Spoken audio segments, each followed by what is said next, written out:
নমস্কার আমার প্রিয় বন্ধুরা, স্বাদের সফরে আজকের আমি নিয়ে হাজির হয়ে গেছি কম তেল মশলা দিয়ে সুস্বাদু এবং স্বাস্থ্যকর মাটন বিরিয়ানি।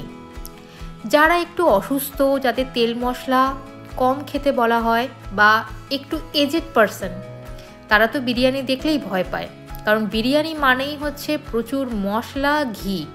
কিন্তু আমি আজকে যেভাবে বিরিয়ানিটা রান্না করছি, এইভাবে বিরিয়ানি রান্না করলে সবাই কিন্তু বিরিয়ানির মজা নিতে পারবে এবং রাতের বেলাতেও বিরিয়ানিটা খেতে পারবে। আজকের বিরিয়ানিতে আমি একটা টুইস্ট রেখেছি। কি এই টুইস্ট? পুরো ভিডিওটাতে আমার সঙ্গে থাকুন আর এই স্বাস্থ্যকর সুস্বাদু মাটন বিরিয়ানির রেসিপিটা আপনারা শিখে নিন। প্রথমে মাটনটাকে ম্যারিনেট করতে হবে 1 ঘন্টা মতো। তো আমি দিয়ে দিলাম 3 চামচ মতো টক দই। এখানে 600 গ্রাম মতো মাটন রয়েছে। এবার আমি একসাথেই দিয়ে দিলাম পেঁয়াজ বাটা আর আদা, কাঁচা লঙ্কা বাটা আর সাথে রসুন বাটা। সবটাই মিক্সিতে আমি বেটে নিয়েছি, ভালো করে মানে পেস্ট করে নিয়েছি। আর দিয়ে দিলাম স্বাদ মতো নুন আর সামান্য তেল, ওই 4 চামচ মতো, 2 চামচ দিলেও হয়ে যাবে, অসুবিধা নেই। এবার খুব ভালো করে মাটনটাকে মাখিয়ে নিয়ে সেটাকে 1 ঘন্টা মতো রেস্ট করতে দিতে হবে। আর এবার আমি চালটা মেপে নিচ্ছি। দেখতেই পাচ্ছেন এখানে 3.5 কৌটো মতো চাল দিয়েছি। এবার আপনারা যতজন খাবেন সেই মতো, মানে সেই আন্দাজ মতো চালটা দেবেন। আমরা যেহেতু দুবেলা খাবো, আমরা কিন্তু সেই পরিমাণ মতোই চালটা দিয়েছি। আর যেহেতু বিরিয়ানিটা খুব লাইট বিরিয়ানি হবে, তাই আমরা দুবেলাই খাবো। 3.5 কৌটো আমরা এখানে মেপে চাল দিয়ে দিলাম। দিয়ে চালটাকেও আধা ঘন্টা মতো সোক করতে রেখে দিলাম।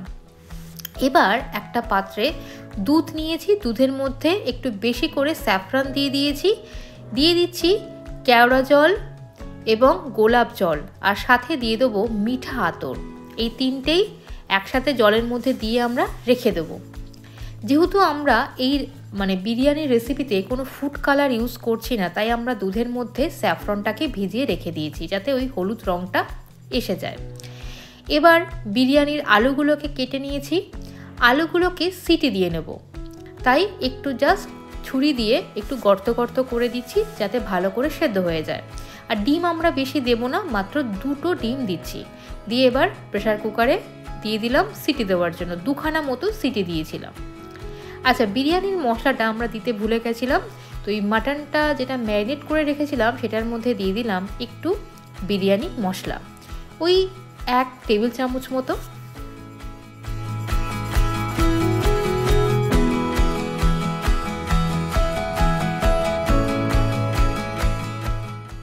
এবার আমরা বেরেস্তার জন্য পেঁয়াজ ভাজতে বসিয়ে দিয়েছি। দেখতেই পাচ্ছেন আমরা কিন্তু ছাকা তেলে ভাজছি না।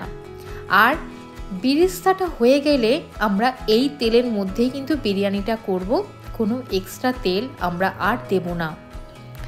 কিন্তু বিরিয়ানির স্বাদটা অসাধারণ হবে, বাড়িতে ট্রাই করে দেখবেন।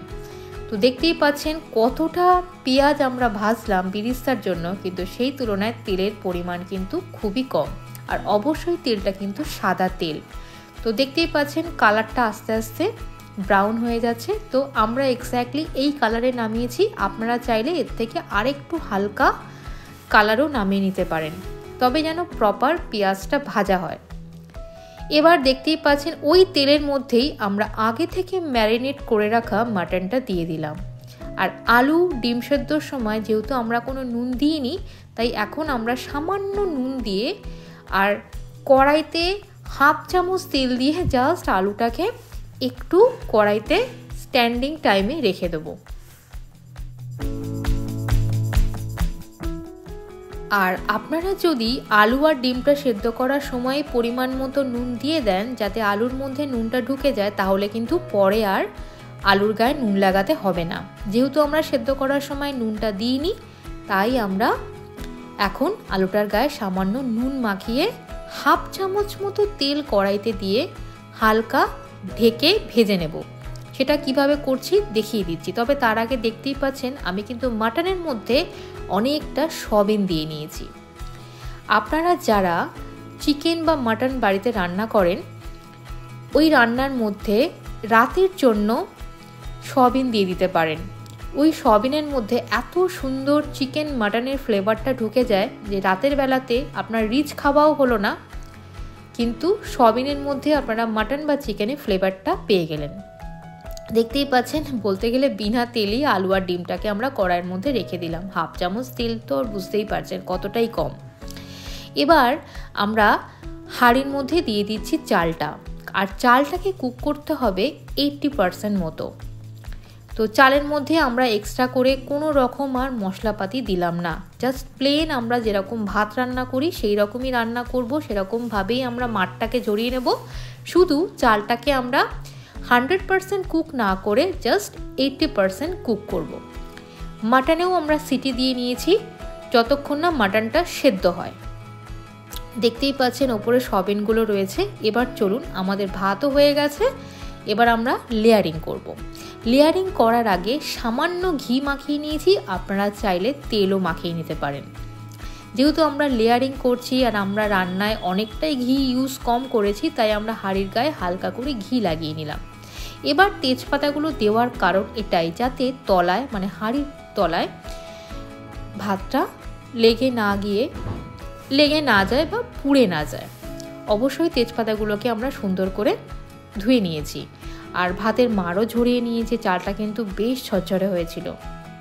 এবার প্রথম লেয়ারটা আমরা কিভাবে সাজাচ্ছি, প্রথমে চালটা দিয়ে দিলাম। চালটা দেওয়ার পরে আলু ডিমগুলোকে বসিয়ে দিলাম। এবার মাটন সয়াবিন সবটাই কিন্তু আমরা লেয়ারিংয়ে দিয়ে দিচ্ছি।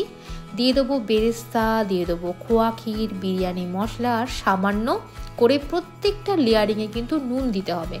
যেহেতু চালটা আমরা নুন ছাড়াই সেদ্ধ করেছি, তাই আপনারা যখন ভাতটা করবেন 3.5 কৌটো মানে কৌটোতে আপনারা 3.5 চামচই নুন দেবেন। যদি ওটা দেন তাহলে লেয়ারিংয়ে আর নুন দিতে হবে না, আর যদি ওটা না দেন তাহলে প্রত্যেকটা লেয়ারিংয়ে কিন্তু একটু করে নুন দিয়ে দেবেন, নাহলে কিন্তু চালটার কোনো স্বাদ থাকবে না।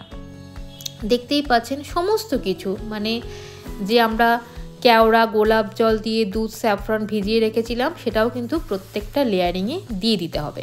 ঘি দিয়ে দিতে হবে, সবটাই সামান্য করে দিচ্ছি, আপনারা দেখলেই বুঝতে পারবেন। অবশ্যই কিন্তু নুনটা দিতে হবে। এইভাবেই কিন্তু আমরা লেয়ারিং করছি। আর কতটা সিম্পল বিরিয়ানি আমরা করলাম আপনারা দেখেই বুঝতে পারলেন, একদম কম তেল মশলা দিয়ে। এইভাবে বিরিয়ানি কিন্তু আপনারা খুব ভালোভাবেই খেতে পারবেন, মানে তৃপ্তি করে খেতে পারবেন, কোনো রকম ভয় ছাড়াই যে বিরিয়ানি খেয়ে নিলাম হয়তো হজম হবে না, হয়তো গ্যাস হয়ে যাবে, বা কতটা ক্যালোরি ইনটেক করে নিলাম সেই চিন্তাটা কিন্তু আর থাকবে না। আর দেখতেই পাচ্ছেন আমরা ঘিয়ের কোয়ান্টিটিটাও কত কম দিচ্ছি, কিন্তু স্বাদের দিক থেকে ভীষণ ভীষণ ভালো হয়েছিল, লাইট বিরিয়ানি হয়েছিল। অবশ্যই এই বিরিয়ানিটা আপনারা বাড়িতে ট্রাই করবেন। আর রাতের বেলাতে, যেহেতু মাটন রাতের বেলাতে খেলে খুব একটা ভালো ডাইজেস্ট হতে চায় না, ওই জন্য রাতের বেলাতে আপনারা বিরিয়ানির সাথে সয়াবিনটা খাবেন, দেখবেন পুরো মাংসের ফিল আসবে, অথচ ব্যাপারটা হেভি হবে না। আমি যে আইডিয়াটা আপনাদেরকে দিলাম এটা অন্তত একবার ট্রাই করে দেখবেন, তাহলে কিন্তু আপনারা খুব সহজভাবেই দুবেলা বিরিয়ানি খেতে পারবেন। এবার আমরা লো ফ্লেমে এটাকে 30 মিনিটস কুক করব। তবে হ্যাঁ, প্রথম 5 মিনিট হাই ফ্লেম থাকবে, কারণ যেহেতু যে জলটা আছে সেই জলটা ফুটে যখন যাবে 5 মিনিট পরেই কিন্তু গ্যাসের ফ্লেমটাকে একদম লো করে দিতে হবে। আর দেখুন আমাদের বিরিয়ানি কিন্তু আফটার 30 মিনিটস পুরো রেডি হয়ে গেছে। খুবই ভালো খেতে হয়েছিল। অবশ্যই বিরিয়ানিটা ট্রাই করবেন, আর আমাকে কমেন্ট সেকশানে কমেন্ট করতে একদম ভুলবেন না। ভালো থাকবেন, সুস্থ থাকবেন, আবার দেখা হচ্ছে একটা দারুণ ভিডিও নিয়ে। আর প্লিজ চ্যানেলটাকে সাবস্ক্রাইব করে আমার পাশে থাকুন, যাতে এরকম সুন্দর সুন্দর ভিডিও আমি আপনাদেরকে উপহার দিতে পারি।